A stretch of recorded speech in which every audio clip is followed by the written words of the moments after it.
Welcome, welcome, welcome. We'll get things started here in just a second. But before we do, I do need to take a moment to give a big shout out to Story Lane, who you can see on my background. Shafts, because it's unscripted. His background wasn't working. It was doing something really weird. So like, hey, things kind of break. You just you go with the flow. But I want to give a good shout out to our current sponsor, Story Lane. I actually have something to share from them real quick. They are bringing this episode, helping to make these pilot episodes of Unscripted actually a possibility from Storylane themselves. If you're not familiar with them, so Storylane is your solution to help you endlessly with those endless demo requests, eating up your calendar. Your prospects want to experience your product instantly. And as you know, traditional demos mean you've got a lot of times repetitive tasks, setup, etc.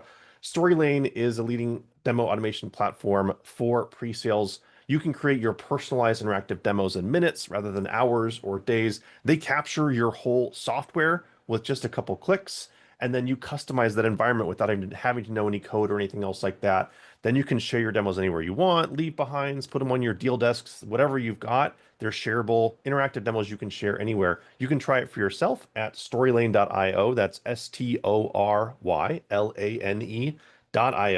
where you can build a killer demo in 2 minutes and try it for free. Thank you so much to Storylane for partnering with us here at Presales Collective. If you're not with Presales Collective and you're wondering, well, what the heck is Presales Collective? You can join for free today. Go to presalescollective.com, check out our free membership. It gives you access to our Slack. We've got all kinds of events like this. We're going to have more PSC Unscripted episodes going. And if you want more, if you want to take advantage of all of our enablement programs as well, you can join Pro or Pro Plus. That's all for the plugs, though. Let's go ahead and hop into the show itself. I am very excited to have Shaf Ahnaf, who's a friend of mine, used to work with them, and he was willing to be the guinea pig for this very first PSC Unscripted episode. He's currently the pre-sales lead for North America at Meter, who, if you don't know them, and I kind of know them, I think it's B2B billing automation, I think. He's nodding, great, that's excellent.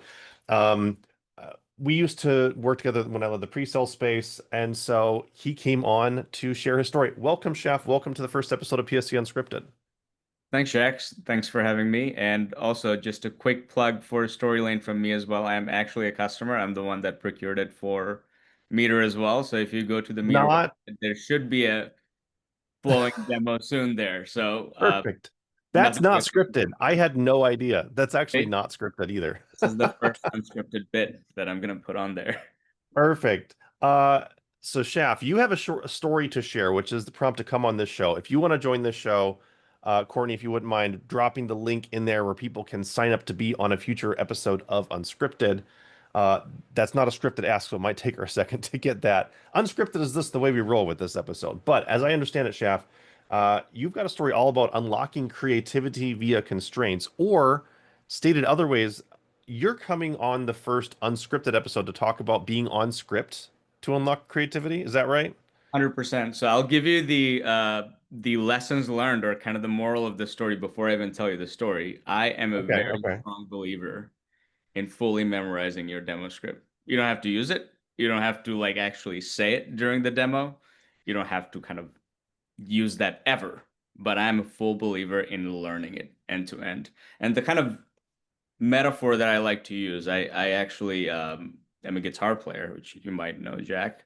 And I when do remember that. Yes. try to solo and or kind of improvise in guitar, a lot of people think you kind of just go into the guitar and you start plugging away chords and or notes. No, like you learn all of your scales. You learn what chord goes with other. You learn kind of the different variation, combination, permutation of things that work, things that you've done before. Like, and you might not go through a solo and or the same exact chords that you've learned, but knowing that would be so, so, so helpful. And I'm coming at it from a very, very unique perspective because I haven't been a pre-sales engineer for my entire career. I was a solution architect post-sales where, I think the difference is you don't typically tend to do as many kind of demos that you've kind of pre-canned almost for lack of a better word. It sounds like kind of if you've learned your demo script, it's just like you're a demo jockey that's just kind of spewing I mean, words. I feel like that's the test for most of these things, right? That's like a part of onboarding. You learn the demo script, then you perform the demo script, and they want you to stay on the script. But you're right. Like if you're doing music, you're going to learn the scales, but you're never going to perform your scales. No one's going to sit down and like, here's a C modal like scale. It's not going to 100%. happen. 100%. And this is something when I started in pre-sales engineering, I was foolish enough. This is something that I fought my then manager all the time on, that I don't need to know the script. Here's my skeleton of a script, and this is all I need. I can look at this and I know exactly the right points to hit, and I'll be good. I'll kind of tell you the origin of this story because this actually goes back a little bit further beyond when I started developing this concept of like creativity through constraint. I think I always had this in my head that creativity can only come when you kind of take away all the boundaries, and that's like, you can do anything you want, so you can do the most creative thing. This is when I was still a solution architect with a company called Zora, and this is kind of pre-IPO phase, and I was traveling to a customer on site, and it was a very drab. I mean, I used to, this was still like building automation. And if you're not kind of familiar with the space, especially when you get into kind of the technical details of it and like all day workshop, can get very dry and very boring very quickly. Mhm. So I remember early on, kind of like before we even had our initial set of coffee, we were talking about integration. And I think we had a gentleman on the customer side who couldn't say the word integration for some reason, and everything that he would say in terms of data flow, he'd just say plumb in the data from here to here, and he said that 4 to 5 times. So then we come out for coffee, and I'm actually talking to the customer and talking to the director of services from Zora, and we just say, "Hey, what if for the entire evening today we don't use the word integration? You can do anything you want, but you can't use the word integration in an end-to-end integration meeting." And I tell you, Okay. one of the Okay. funniest meetings I've ever had. And this is not like something that we're backbiting, like we're making fun of the customer, right? Because he was there. We're like, you know what? We're not going to use the term integration for the rest of the event. That was just a really good way of kind of taking the pressure off, kind of just making light of the situation, right? And that situation's kind of existed throughout, like wherever I've tried to demo or something. Like you go in with kind of like a game within the demo, and it actually can make it really fun and really easy during kind of like a very high stress scenario, right? So that's kind of where the lesson learned of kind of creativity through constraint comes from. I mean, was that kind of unlocking because were you using that almost like integration almost as a filler word, or was that like how did that unlock? I guess I'm just trying to make sure I understand that. Yeah, of course. So I think unlocking creativity is like, if so, this is kind of a stupider example, right? In that like you can't say the word integration, so there's like 50, 60 different ways people are talking about how data can flow, rather than just saying, oh, we're going to integrate system A with system B. Now they're Hmm. having to talk about that data flow in a different way. They're saying, okay, we have these lines and they have to move from here to here, and the way we do that is, again, you can't say the word integration by using the system C, which almost picks this data up in real time. Just think about a server picking this up. So you almost have to use the power of Mm, metaphor rather than using integration, which brought a lot of people who weren't really technically aligned, let's say, and that they kind of zone out when you start saying things like integration into visualizing the thing, right? And again, another metaphor I'd use, like, have you guys ever seen, I'm big into cooking. Have you ever seen like kind of like YouTube videos where people go like, I'm gonna make an amazing dish for $10. What makes that dish very creative? The fact that you have the constraint of $10. sure. Yeah. No, you're absolutely right. Like it's forcing you to not take the easy path in both scenarios, right? Because with the integration, I mean, but we both worked at similar companies. Like we both worked where data integration is a big part of what we talk about, or systems integration between one to another. And I think most people probably in B2B, software sales, that's that same point. It forces you to think about your delivery differently. And sometimes creativity can just come from if I really need to do it different, which is, I think, to your point, integration was in your script, but you were forced to not use it, which made you think about it differently, allowed you to be more creative, probably got better responses, like you're saying, from the room as well in both scenarios. Correct. Um, And I think when you introduce those variables, and they can kind of cut both ways. And when I talk about my hot take of learning script, this will clarify a little bit. But I think when you've got that one thing that you know you can't do, it opens up so many different opportunities that you didn't think you had.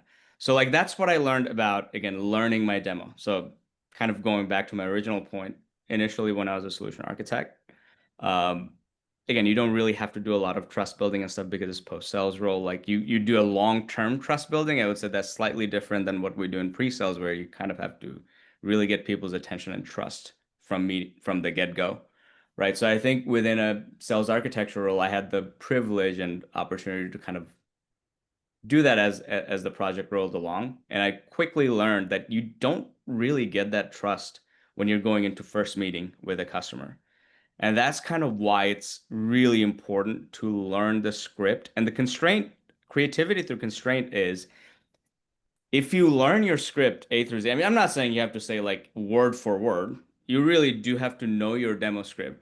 Then you can, if you're delivering the same script over and over again, you know exactly what different points you're going to tell to the customer and how they should react in a specific, if it's a good demo.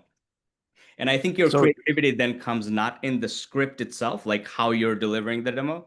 It's that how you take all of the variable that you're getting in response and you get to focus on the customer more because you see, okay, here's how they responded. How do I respond to their response rather than having this mental bandwidth taken away from you where you're trying to figure out how to best deliver this thing on your own. Does that make sense at all? I think so. If I'm following you, basically you're learning the script. I mean, I think your initial guitar scales analogy is uh very apt here. You're learning your script so that you can not have to think about the mechanics of your demo and more on the important points. And so you're learning the script in order to throw the script away as quickly as possible. But you have to go through that step of learning it first. Otherwise, you've got no kind of foundation. You're having to think too much about it. And I mean, ultimately, as we've always talked about, the focus should always be on the customer and the value you're trying to deliver to them. And so it feels like this is just another good way of doing that, right? That's absolutely it. So like you essentially because that's taken care of. Like you don't have any mental bandwidth that you have to spend to talk about those topics because you can recite it from memory. Yeah. And if you have all of those mental bandwidth freed up, you can now be creative about other things in the meeting. Like there are so hundreds of different facial cues, kind of different things the customers say and how they say it that require so much thought in the background as a sales engineer that you just don't have the bandwidth to do if you don't have the script at the very least like 80% memorized. This is a hill that I'll die on and this is a Yeah. very hot take, I know. But I think it I really think is Cliff something that I I think think Cliff's got a good point here in the comments here. He said, Cliff, I love this. Learn to the point of becoming unconsciously competent. I think that's absolutely. absolutely right, right? It's like, but I think the danger, which I think I would want to call out, and I want to ask you maybe how have you fallen into this? How do you stay away from it? Is the lazy approach would then be to be unconsciously delivering your demo without focusing on the value. Have you seen that happen when you've done learn your script? And how, if you have, how have you then avoided it in the future? Yeah, absolutely. And I think that's where the creativity comes into picture. Like your creativity is no longer how you're delivering your script. It's how you understand where to deliver the most value for your customer. So if you're saying the same Mhm. exact script and five different customers are reacting differently to five parts of your script, you know Yeah. what matters most to them. Like that is where the creativity comes into play. You still have to be creative. It's not that you just deliver the demo A through Z exactly as you would, and magically like each demo just becomes a very creative source of value. Mhm. That part you still have to do, but it frees up your bandwidth so that you can be creative in the place that really matters, not what you're just saying for the demo, right? Yeah. I think it also comes with a fundamental understanding of the demo is not the important thing in this meeting, right? No. Uh, which is, I think, where especially people who are just getting into pre-sales tend to focus on the demo as the reason why I'm in the room. That's not why we're in the room. If all you need to do is deliver a demo, you could go to Story Lane, deliver a demo a lot cheaper than hiring a solutions consultant to be in the room or on a call, right? Why are we there? Why are we paid the amount of money that we're paid, which is a good amount, to be honest. Like pre-sales is a good paying profession. And the reason is because not because you deliver a demo, but because you're delivering value and the demo is the vehicle for that, which is something Right. that I think it takes a lot of people, especially a lot of new SCs, and some never get out of it. It takes a lot of people time to recognize this is the way I'm delivering the value story, but it's not an end in and of itself. Yeah, and exactly why demos are done live, right? I mean, it's not something that, of course, having a pre-canned demo can be helpful to set the right baseline. So something like Story Lane can really help like see the initial take of your product, but then the reason customers still want a live demo is they want to zone in on the parts that they want to zone in on, right? And in order to kind of get to that, you really need to have like your baseline not be that, oh, I'm going in with nothing in my mind and we're going to start doing the demo and start to, and you've seen this with like newer SEs as well, Jack, keep me honest. Like when you start kind of within the profession, there is a tendency, and I had this as well.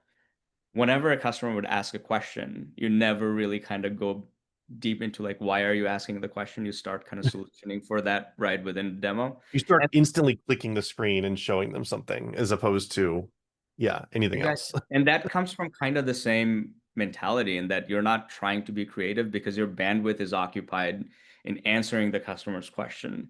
You want to go get away from that. Like you know that you know how to answer that question. You have your demo script ready. Why are you asking me this? That's the important part. Right.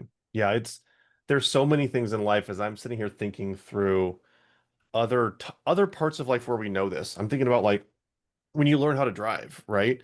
You how many like unless you're new to driving, but all of us who know how to drive, we hop in a car and I haven't thought about the mechanics of operating my vehicle in a very long time.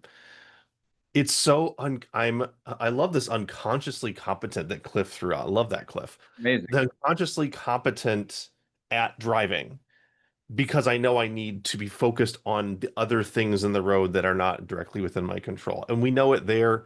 The music thing is a great analogy. I mean, it's everything in life, right? That you struggle with as, growing up and things like that. You focus on becoming competent so you can focus on more important things as you become an adult. Like there's so many analogies. I love this. I think you're absolutely spot on.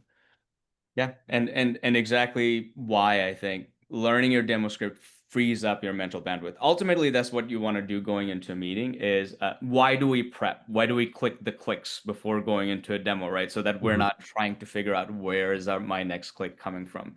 And it's not that I don't want people to think doing all of this, like memorizing your script or clicking the clicks means that you can't click anywhere else. Like situation might demand it, but it's that if you have the mental bandwidth and capacity, you then know, okay, should I actually do that? What's the Mhm. best way for me to lead the customer to the most amount of value that they're going to get? So yeah, I think that's that's kind of my right. big story. And this actually came from lessons learned. Like I said, I was vehemently against this. I did not want to learn a demo script. I was, I think I would have pushed against it too early, yeah, right? But this is how similar to how I've operated as well, but I love to take. Yeah. yeah, and I would get very nervous during a meeting, and that's also common for like a new sales engineer. You get nervous, and if you have something memorized, your fallback isn't just to stammer. Your fallback is to fall back into a script, which is, in my opinion, still better than falling back into and frozen, right? True. True. Yeah. I mean, falling back into a nervous script wrote saying is not a good situation, but it is better than the alternative for sure. I would definitely I say think it that. just raises the floor for your demo bid. Yeah. Right. The worst I can possibly do is this well thought out script. Right. Okay. Like worst case scenario, I'm delivering something that I think the customer is going to want to hear. I do love it. Well, Shaf, I really appreciate you coming on the show to share this story. There's a lot of good lessons learned. I and what if I should say I had like nine thoughts going through my head at the same time. This is what happens. Let's do them one at a time. If someone wants to get a hold of you to chat with you more about this idea, how can someone reach out and get in touch with you? LinkedIn is amazing. My name is Shaf Ahnaf, as Jack pointed out earlier on. I'm happy to chat with anything pre-sales related. If you have any kind of specific questions around, billing automation that Jack pointed out, specific to metering, if you're familiar with kind of back office SaaS software metering, that's something that I can nerd out about for a very long time. Jack and I both also come from a MarTech / AdTech background, so if there's anything that you want to chat about there, or just kind of want to have a coffee. I'm really good about actually just grabbing coffee randomly on Friday, which I hope I get to do with Jack soon. I think so. Just let me know. I think tomorrow. I think we actually have set up for tomorrow. Believe it or not, I think that's actually on the calendar. I love that. Well, great. And then any final thoughts you want to leave anyone with? I will say, I think initially when I said that this is my hot take, I think Amin said that is a hot take, and you're curious to learn more. If you want to challenge that take, Amin, please reach out, or anyone. I'm very happy to have my views challenged on this matter, and I think that's where all the great ideas come from. Or sign up. Courtney did put the link in before. Sign up to be on a future unscripted episode and share the exact opposite story. And like, let's have a battle of which episode's better. I love it. So yes, if you do want to be in a future episode of Unscripted, all you need is a story to tell. So we invite you to come on. Shaf, thanks so much for being our guinea pig on the first ever episode, and we'll see everyone in the next one. Of course. Thank you all.